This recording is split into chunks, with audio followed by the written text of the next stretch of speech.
అందరికీ శనార్థులు మంచిగా ఉన్నారు. నేనైతే మంచిగా ఉన్నా, మీరు మంచిగా ఉండాలని కోరుకుంటున్నాను. ముందుగా మన ఛానల్ ఫస్ట్ టైం కనుక చూస్తున్నట్టయితే ప్లీజ్ కిందనే ఉన్న సబ్స్క్రైబ్ బటన్ని క్లిక్ చేయండి. అలాగే పక్కనే ఉన్న బెల్ ఐకాన్ని క్లిక్ చేయడం అసలు మర్చిపోకండి. నేను ఏ వీడియో పెట్టిన మీకు నోటిఫికేషన్ అయితే వస్తుంది. వీడియో లాస్ట్ వరకు చూసి ఒక లైక్ అయితే చేయండి. ఇది నేను మీషోలో తీసుకున్న. చాలామంది ప్లాస్టిక్ వాటర్ బాటిల్ కానీ ప్లాస్టిక్ లంచ్ బాక్స్ కానీ యూజ్ చేస్తున్నారు. దయచేసి నేను ఒకటే చెప్తున్నా, ప్లాస్టిక్ అయితే అవాయిడ్ చేయండి. ఇప్పుడు ఎక్కువ మంది స్టీల్ వంటలు కూడా ఎక్కువ మంది స్టీల్ దాంట్లోనే వంట చేస్తున్నారు కదా. అలాగే బాక్సులు కూడా స్టీలే యూజ్ చేయండి.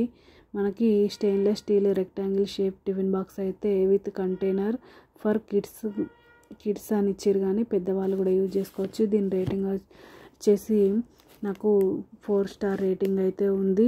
దీని కాస్ట్ వచ్చేసి 336 రూపీస్కి అయితే వచ్చింది. ఈ విధంగా ఒక చిన్న బాక్స్ కర్రీ బాక్స్ అయితే వచ్చింది.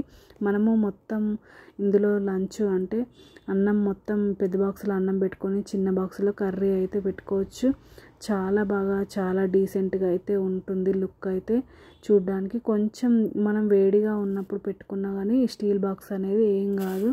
ప్లీజ్ దయచేసి అందరూ స్టీల్ బాక్సే యూజ్ చేయండి. నా వీడియో నచ్చితే లైక్ చేయండి, షేర్ చేయండి, కామెంట్ చేయండి, సపోర్ట్ చేయండి దోస్తులు. సబ్స్క్రైబ్ చేసుకోండి.